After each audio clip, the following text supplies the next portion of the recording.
Emma Carter couldn't sleep. The air in her small apartment in Willow Creek felt oppressive, as if the darkness outside was pressing against the walls. Sitting on her sofa, the faint blue glow of her laptop illuminated her tired face. It was 1 a.m., but the silence swallowed the clock's ticking. For 3 weeks an unease had haunted the town. Strange cold winds, whispers she couldn't explain. Her phone buzzed, jolting her thoughts. An unfamiliar local number flashed on the screen. Hesitant, she answered. "Hello." Her voice was hoarse with doubt. A slow, labored breath came through like wind rustling old pines. Then a deep, aged voice spoke. "Emma Carter, you need to come to the church now. There's something you must see." "Who is this?" She sat up, heart racing. "What are you talking about?" "Pastor Daniel." "No more questions. Come before it's too late." The call ended abruptly, leaving a chilling dial tone. Emma stared at the phone, breathless. Pastor Daniel. A name tied to rumors of a reclusive man in the old church on the town's edge. She'd never met him, but his voice carried an urgency she couldn't ignore. Grabbing her jacket and keys, she rushed out. The freezing air bit her skin as she drove through Willow Creek's empty streets, the dim streetlights casting eerie shadows. Crossing the wooden bridge to the outskirts, a sudden gust shook her car. She glanced at the sky, no moon, just thick clouds moving unnaturally fast. The church loomed ahead, a dilapidated structure with a leaning steeple and moss-covered stone walls. A weak light flickered through a broken window. Parking a few yards away, Emma stepped out, the silence deafening. No crickets, no wind, just her footsteps echoing on the gravel. The heavy wooden door creaked as she pushed it open. Inside, the dim space was lit by a few candles on the altar, their flames trembling. The smell of rotting wood and melted wax filled the air. Then she heard it. A whisper, faint like dry leaves but distinctly human. She spun around, heart pounding, but saw no one. "Pastor Daniel?" Her voice echoed. A tall, gaunt figure emerged from behind the altar. His white hair was disheveled, his deep-set eyes glinting in the candlelight. Dressed in a worn black robe, he held a thick leather-bound book. "You came," he said, his voice low and shaky. "I've been waiting. What's this about? Why call me in the middle of the night?" Emma crossed her arms, feigning calm. Pastor Daniel approached, placing the book on a table, his gaze piercing. "Have you ever wondered why you're always restless, Emma? Why this town has never truly been at peace? What are you getting at?" She frowned. "You said this was important, not some philosophical riddle." "It's not philosophy," he snapped, his tone sharp. "It's truth. You've been chosen to see this." He pointed to the eastern window. Emma turned and her breath caught. A blood-red streak spread across the sky, seeping through the clouds unlike any dawn. "That's the sign," Pastor Daniel whispered. "The world is changing, Emma, and you'll tell its story." Before she could respond, a loud clang rang from the steeple, shaking the church. She flinched, but Pastor Daniel only smiled sadly. "It's begun," he said. A cold gust extinguished the candles, plunging them into darkness, and the whispers grew louder, calling from an unseen realm. Emma left the church at dawn, but the light brought no comfort. The sky remained red in the east, like an unhealed wound, with dark clouds swirling ominously. Driving home, her mind raced with Pastor Daniel's words. "You've been chosen." His piercing eyes lingered in her thoughts. Back at her apartment, Sarah waited, her curly brown hair framing a worried face. Clutching a mug of tea, she asked, "Where were you? I called you a dozen times." Emma collapsed onto the sofa. "I was at the old church. Pastor Daniel called me. He said strange things, about the world changing, about signs." She pointed outside. "Look." Sarah approached the window, paling. "God help us," she whispered. "I dreamed of this last night, a blood-red sky, bells ringing endlessly." Emma frowned. Sarah's sensitivity to the supernatural often unnerved her. Her dreams were eerily accurate. "What else did you see?" Sarah's eyes welled up. "A man in white standing in light. He said the end was near, but not to destroy, to purify. I felt him like he was part of me."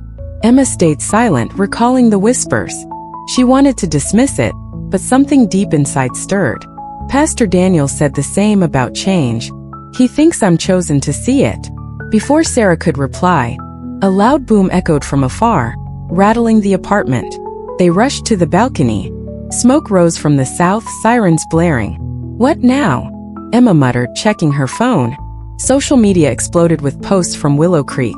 Photos of the red sky, videos of a freak tornado tearing through the outskirts. People swore they heard bells from the church, though no one was there to ring them. Sarah gripped Emma's hand, trembling. "This isn't random, Emma. We're in the middle of something huge." Emma looked at her, then at the sky. She didn't want to believe, but a part of her, the part that heard the whispers, knew Sarah was right. The next morning, Emma drove back to the church, Sarah in tow. They barely spoke, the tension palpable. The previous night's tornado had thrown the town into chaos, power outages, a curfew imposed by Sheriff Mason, but Emma ignored it. She needed answers. The church looked even bleaker in daylight. Cracked walls, shattered windows, a steeple ready to collapse. Emma pushed the door open, Sarah close behind. Inside, Pastor Daniel sat on a pew, his book open, eyes fixed on the faded pages. "You knew we'd come back," Emma said firmly. "Now tell us, what's happening?" Pastor Daniel looked up, his eyes blazing. "You saw the sky? Heard the bells?" Sarah nodded for Emma. "I dreamed it.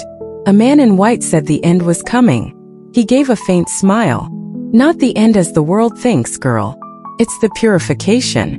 Jesus is returning, but first everything must be cleansed, from hearts to the earth itself." Emma crossed her arms. "You sound so sure. Why should I believe you?" Pastor Daniel stood, approaching her.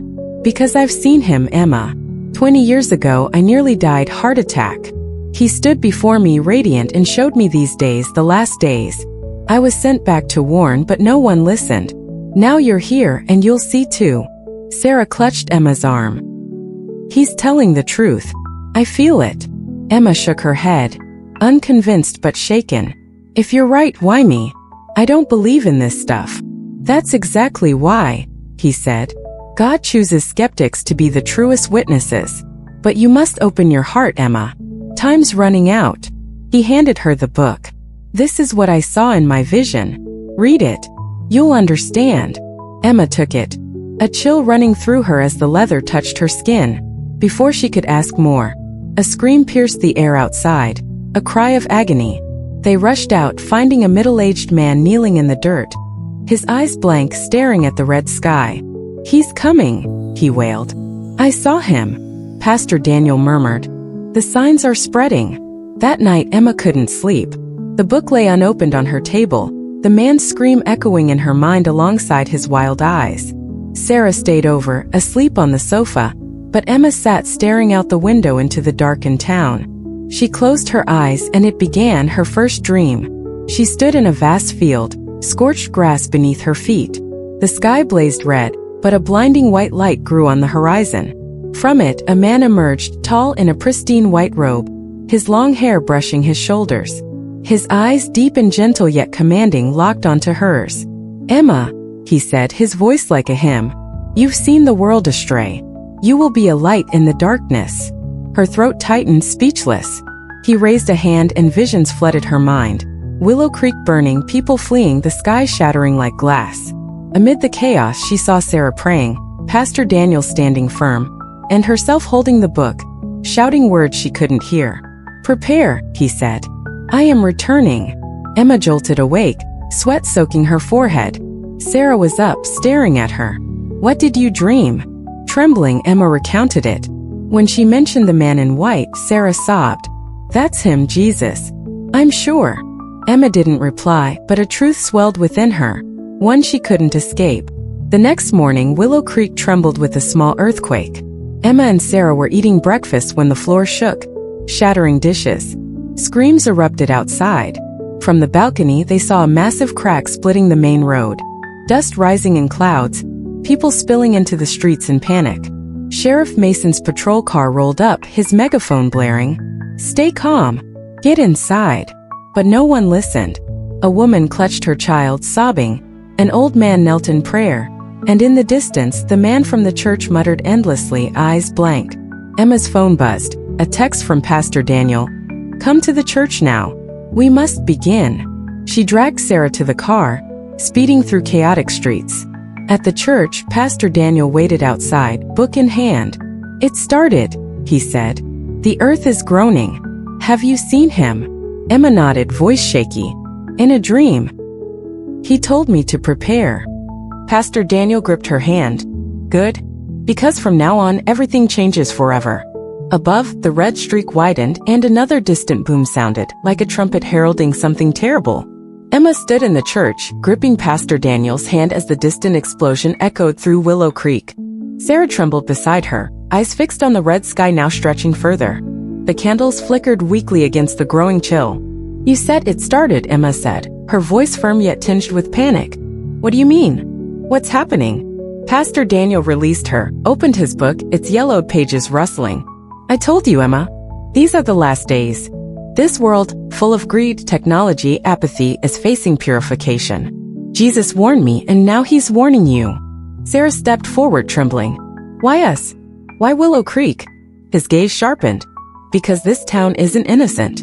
Willow Creek has hidden sins for decades: greed, lies, blood spilled, and silence. Why do you think I stayed here? To pray, to atone. But time's up. Emma's unease grew. What sins? He pointed outside. Look at the sky. Feel the earth shake. These aren't random disasters, it's judgment beginning. But before Jesus returns, he offers one last chance to repent, to awaken. You, Emma, are chosen to tell it. She laughed dryly, despite herself. Me? An unemployed skeptic chosen for what? You're joking. He didn't smile. Placing a hand on her shoulder, she felt a weight beyond the physical. You don't need to believe now, he said. But you'll see. You dreamed of him, didn't you? Emma nodded reluctantly, the man's gentle yet powerful eyes haunting her. He told me to prepare, she whispered. Then listen, Pastor Daniel urged. The world's lost, chasing wealth, power, screens, forgetting love and truth. The church too, building temples, holding empty services, hearts cold. He wants us to change that, starting here. Sarah knelt, tears streaming. I believe you. I feel him. What do we do? He looked at her, then Emma. Speak the truth. Wake them up. But beware, not everyone wants to hear. Before Emma could reply, a screech of tires sounded outside, followed by shouts. They rushed out to see Sheriff Mason stepping from a patrol car, furious, flanked by 2 deputies with guns drawn. Daniel! Mason roared. You've caused enough trouble with your crazy prophecies. Come with me or I'll arrest you. Emma blocked Pastor Daniel. He's done nothing wrong. He's just saying what he believes. Mason glared. You too, Carter? Stay out of this. This town needs order, not superstition. Order. Emma shot back. Look at the sky. Explain the earthquake, the bells, no one rang. Mason fell silent, his hand tightening on his gun. You don't understand, he said lowly. Some things are better left alone. He turned, signaling his men. Take him. But another loud boom rang out from town, smoke rising. Mason cursed, jumped into his car, and sped off, leaving them in tense silence. He's afraid, Pastor Daniel murmured. And he should be.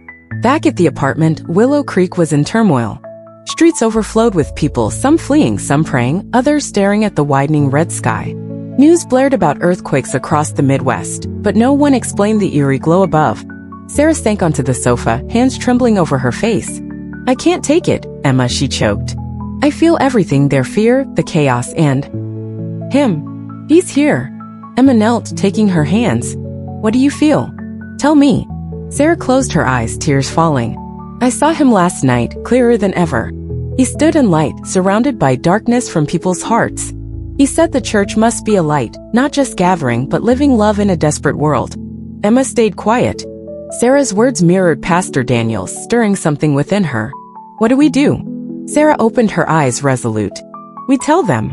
Not just hear the world. I saw him say to use every way, even social media, where people are lost. We have to wake them. Emma gave a faint laugh. Post on TikTok that Jesus is coming? They'll think we're nuts.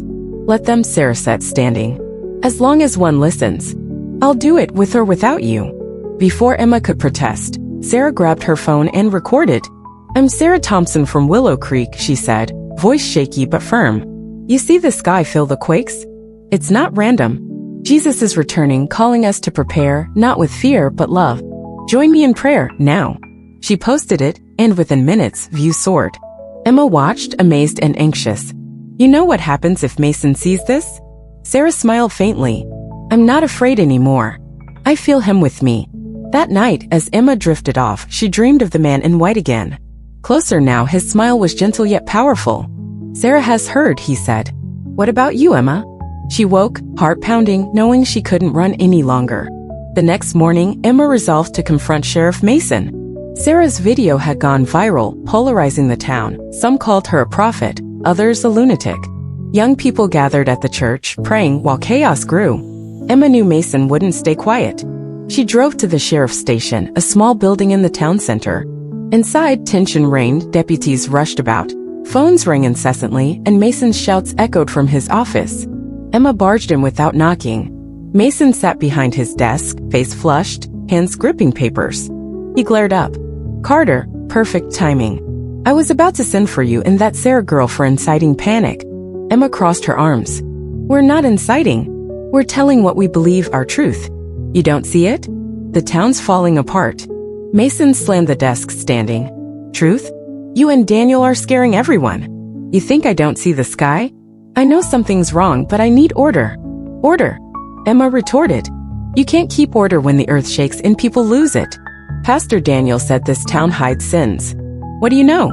Mason froze, his face twitching. He turned to the window, the red sky now vast. "You don't get it, Carter," he said quietly. "Some things shouldn't be dug up." Emma stepped closer. "Like what? What aren't you saying?" He faced her, eyes dark. 30 years ago, a girl went missing, Mary Sullivan, from a rich family. They said she ran off, but he swallowed hard. I was the last to see her alive. I couldn't save her. They told me to keep quiet, and I did. A chill ran down Emma's spine. "Who's are they? What happened?" He shook his head. "Don't ask more. But if Daniel's right, it's all coming back to haunt us." A deputy burst in. "Sir, a mob's at the square. They're burning stuff, shouting about the end." Mason cursed, rushing out, leaving Emma with more questions than answers. That night, Emma and Sarah returned to the church. The mob at the square had been dispersed, but tension gripped the town. Inside, Pastor Daniel knelt in prayer, his voice a soft murmur of scripture. "You know about Mason," Emma said bluntly. "He mentioned a missing girl 30 years ago. How's it connected?" Pastor Daniel rose, eyes heavy with sorrow. "I know. Mary Sullivan didn't just vanish, she was murdered, and her killers were part of this town. I tried to warn them, but no one listened. Her blood still cries from the ground, and now the earth answers." Sarah gasped, tears falling. "So this is judgment?" "Not just judgment," he said. "A chance to make amends. But we must act fast." Suddenly, the church's light dimmed, and a cold wind swept through, despite closed windows. Emma turned, heart stopping as she saw him, the man in white, standing in the aisle. He wasn't a vision, she felt his presence, warm and commanding. "Emma," he said, his voice echoing from afar. "Fear not. I come to prepare you." Sarah knelt, sobbing. Pastor Daniel bowed, praying.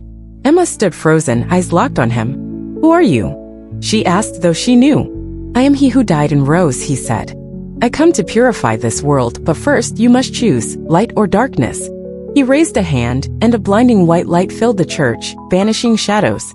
Emma felt power surge through her, not fear, but clarity. When the light faded, he was gone, but his words lingered, "Prepare." By morning, news of the man in white spread through Willow Creek. Some called it a miracle, others a mass delusion. The local church, a small group at the Central Chapel, split in two. Sarah and some youths believed it was Jesus' return. Helen, a longtime member, dismissed it as superstition. Emma and Sarah attended the church meeting, carrying Pastor Daniel's call. The air was thick with suspicion as they entered. Sarah spoke first, voice steady. "We can't pretend anymore. You see the sky feel the quakes. I've seen him, Jesus, and he says to prepare by living as light." Helen stood, sharp-tongued. "Thompson, don't make a mockery of this church. This is faith, not fantasy. You and Daniel are scaring people for nothing." Emma stepped up, holding the book. "It's not fantasy. I didn't believe either, but I saw him. If we don't listen, we lose everything."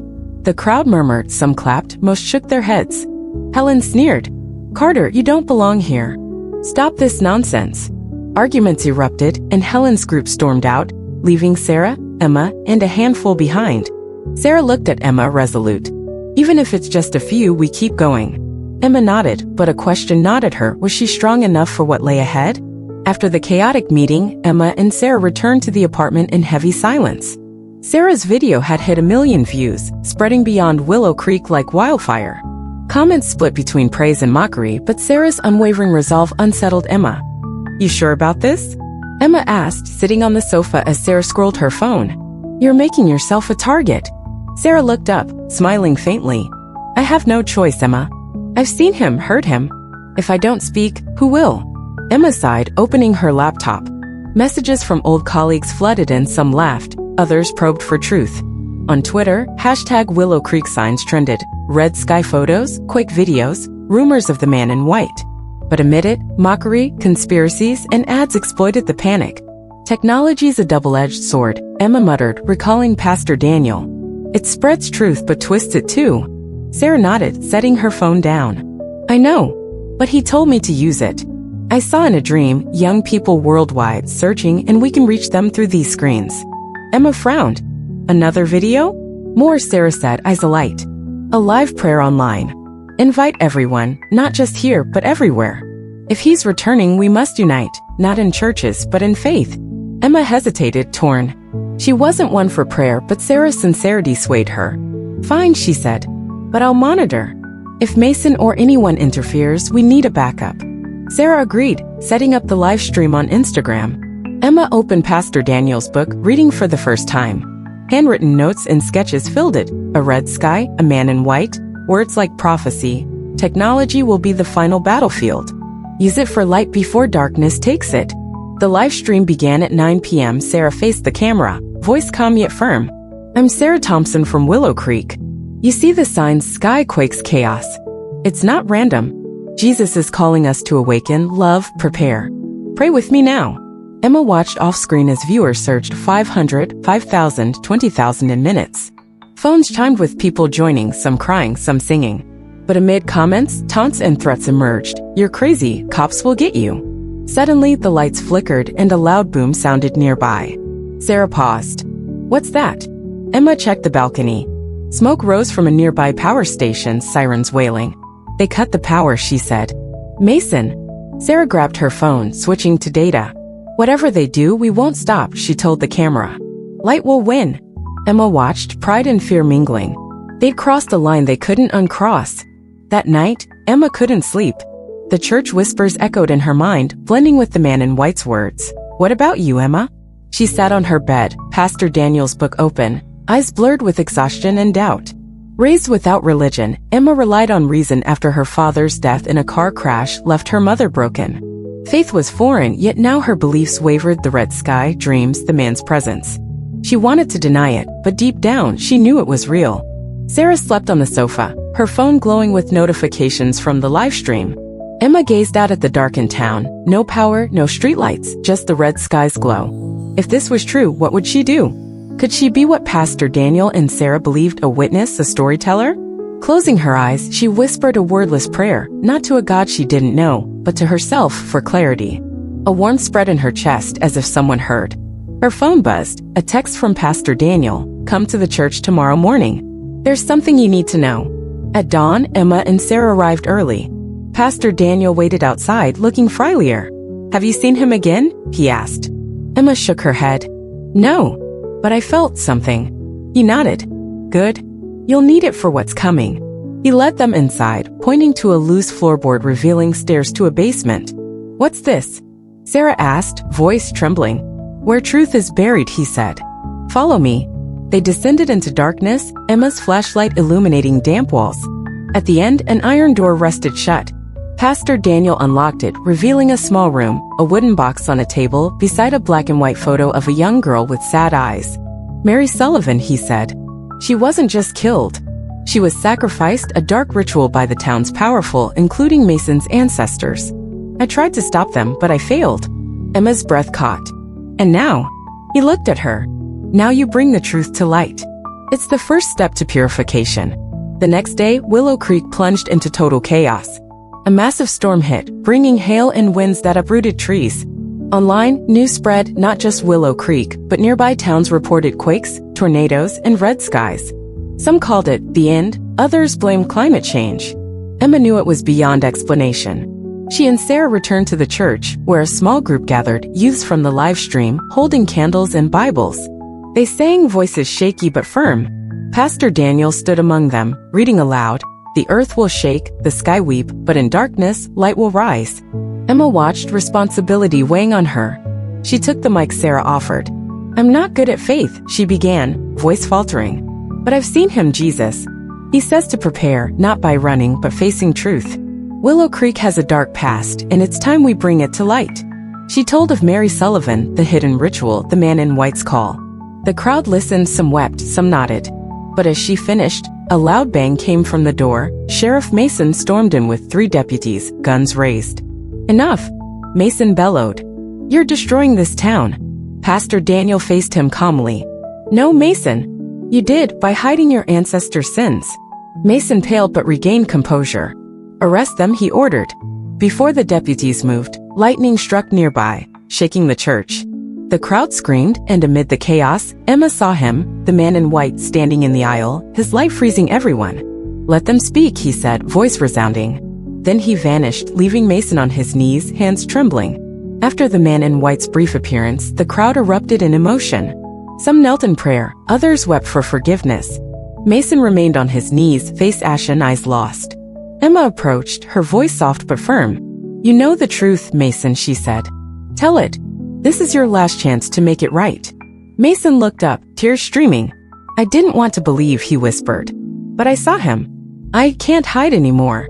He stood, trembling, facing the crowd.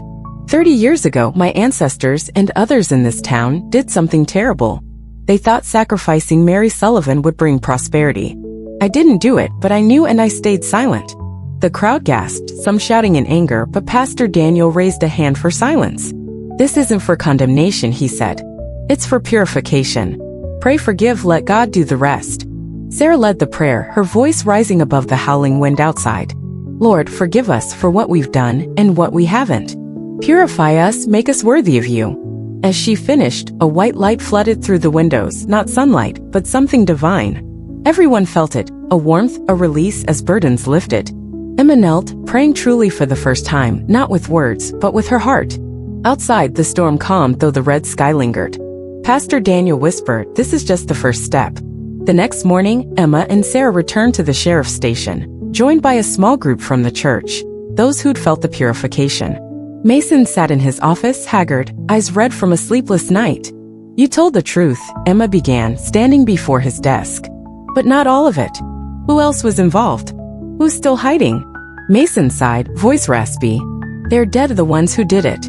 But their descendants are here and they know. The Harpers, the Kleins, they've run this town since.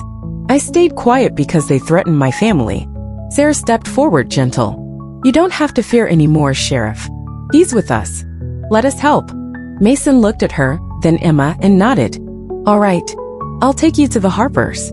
But don't expect them to give in easily. They drove to the town's grandest estate, the Harper Mansion. Edward Harper, a wealthy, arrogant man, waited at the door with a shotgun. What do you want? He snarled. Mason stepped forward, resolute. The truth, Edward. About Mary Sullivan. I'm done keeping quiet. Edward laughed bitterly. You think you can do anything? No one believes your superstitions. Before he could fire, lightning struck the yard, shaking the ground. Edward fell and a white light flared from the horizon, stronger than ever. Emma felt the man in white's presence, though unseen. Edward screamed, dropping the gun. All right. I know. I'll talk. Mason knelt, tears falling. Thank you, he whispered. After confronting Edward Harper, Willow Creek's air grew suffocating. News of Mason's confession and the Harper secret shook the town. Some gathered at the old church, praying and singing, while others, especially the powerful, reacted with rage and denial. Emma knew the end was near. She stood outside the church with Sarah and Pastor Daniel, watching the growing crowd. The red sky now covered everything, no natural light remaining. Winds howled like a final warning. Pastor Daniel took her hand, voice deep with power. It's time, Emma. He'll speak through you. Before she could respond, a blinding white light erupted from the church's center, spreading outward. The crowd hushed, looking up. From the light, the man in white emerged, not a dream, but real, radiant yet stern, his eyes holding love and judgment. My people, he said, his voice echoing across the valley, piercing every soul. I am he who died and rose. I come to purify this world, to take the ready into light. Time is up, choose.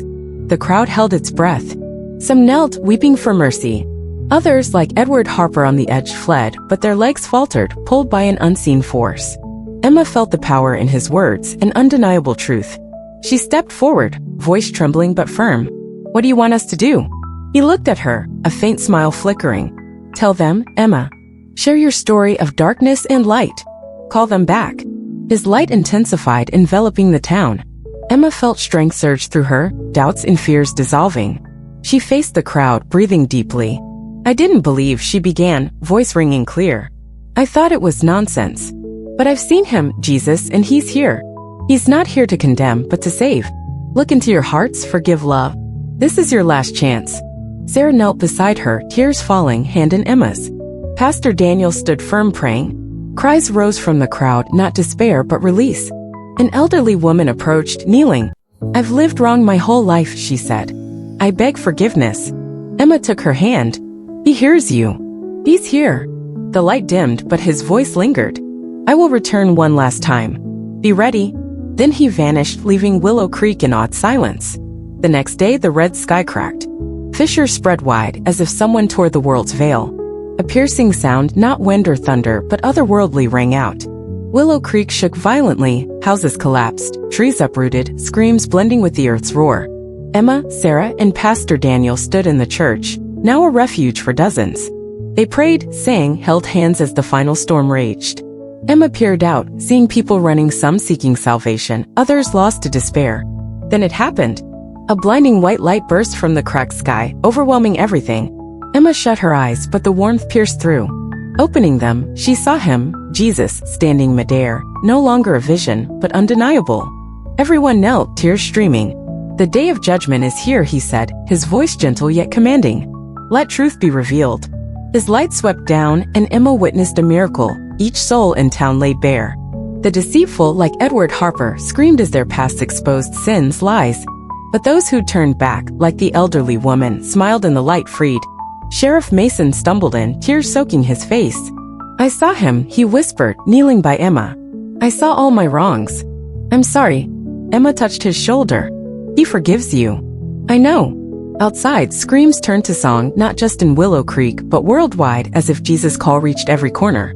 Emma looked up, the sky fully split, revealing a radiant expanse where saved souls ascended. Pastor Daniel took her hand, voice choked. "This is what I've waited for my whole life." As Jesus' light enveloped Willow Creek, time seemed to stop. Emma stood in the church, his presence seeping into every breath. The crowd, young and old, knelt, faces glowing with peace she'd never seen. Even Mason, once stern, wept like a child, hands raised in surrender. Outside, those rejecting the light faded, not in flames or torment, but as shadows dissolving into darkness. Edward Harper, in his final moment, shouted for power, but his voice weakened, and he vanished, leaving silence. Emma watched, heart heavy, not from destruction, but lost chances. Sarah whispered beside her, "They had their chance, Emma. But they didn't choose." Emma nodded, eyes on Jesus. He judged not with words, but his presence, an inescapable truth. Raising his hand, thousands of souls rose, shining like stars. Emma saw her father, smiling as she remembered from childhood. He waved, then merged into the light. "You see," Sarah sobbed, pointing. "My mom, she's there." Emma hugged her, tears falling. "They're saved." Pastor Daniel approached, eyes alight. "This is the salvation he promised. Not all accept, but those ready he takes." The light softened, and Jesus looked at Emma one last time. "You've been faithful," he said, his voice a blessing. "Tell this story to the world." Then he vanished, leaving Willow Creek in perfect stillness.